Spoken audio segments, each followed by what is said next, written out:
तर आज आपण बनवणार आहोत मस्त अशी खमंग, झणझणीत आणि टेस्टलाही तेवढी सुंदर लागणारी घोसाळ्याची भाजी.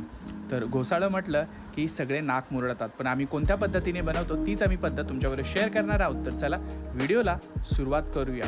तर घोसाळं म्हटलं की लहान मुलं म्हणतात की ही डब्याला भाजी नको, ही भाजी अशी का बनवली. पण आजची भाजीचा प्रकार आम्ही असा बनवणार आहे की ती सर्व लोकांना आवडणार आहे. तर सर्वप्रथम आपण काय केलेलं आहे, घोसाळे जे आहे ते बारीक बारीक कापून घ्यायचे आहेत मित्रांनो, आणि थोडंसं त्याला ग्रेव्हीसारखी कन्सिस्टन्सी द्यायची आहे. ह्याच्यामध्ये आपण घेतलेलं आहे कढीपत्ता, हिरव्या मिरच्या, कांदा, लसूण, टमाटर, हळद, मीठ, मिरे, त्याच्याबरोबर आपण घेतलेलं आहे मस्टर्ड सीड्स आणि जिरे घेतलेले आहेत. आणि ह्या मसाल्यामध्ये, वाटणामध्ये मी काय काय इन्ग्रेडियंट्स वापरले ते मी डिस्क्रिप्शन बॉक्समध्ये देणार आहे. त्याच्यानंतर आपण इकडे 2 चमचे तेलामध्ये घेतलेले आहेत जिरे.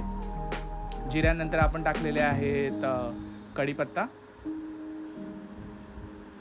तर मस्तपैकी तेल गरम करून घ्यायचं आहे मित्रांनो. आणि त्याच्यानंतर आपण हा वापरलेला आहे कांदा.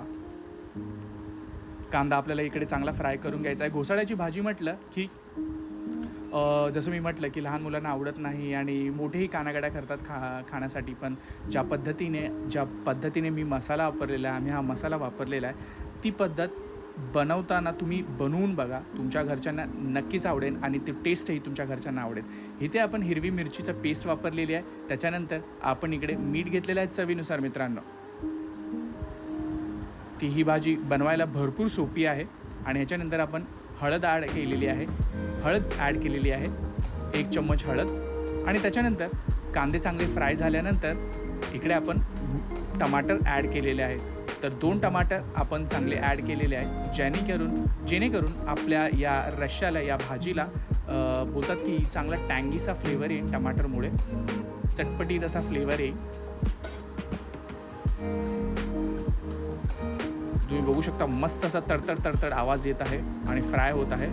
इकडे आपण हा मसाला ॲड केलेला आहे. तर बेसिकली या मसाल्याची मी जिन्नस तुम्हाला डिस्क्रिप्शन बॉक्समध्ये देईन, तर नक्की बघायला विसरू नका.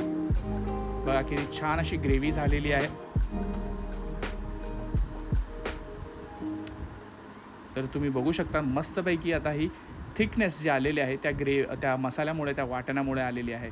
आणि त्याच्यावर लगोलग आपण इकडे काय केलेले आहे, आपले जे घोसाळे होते बारीक कापलेले, ते फक्त आपण आता त्या मसाल्यामध्ये ॲड केले आहे.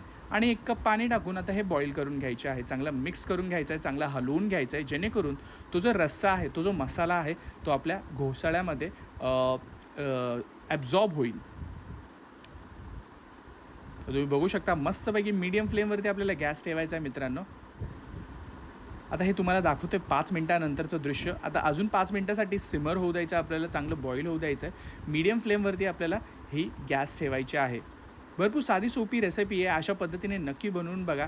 एकदम बोलतात ना की थोडीशी स्वीट, थोडीशी टँगी असा हा रस्सा तुम्हाला भाकरीबरोबर, चपातीबरोबर, भाताबरोबर खाताना लागणार आहे. आणि लहानांपासून मोठ्यांपर्यंत ही घोसाळ्याची भाजी नक्कीच त्यांना आवडणार आहे. आणि ते तुम्ही बघू शकता आपण इकडे सर्व केलेली आहे. इथपर्यंत व्हिडिओ जर बघितला असेल तर लाईक, शेअर, सबस्क्राईब करायला विसरू नका. तुमचा सपोर्ट आपल्या चॅनलला भरपूर महत्त्वाचा आहे.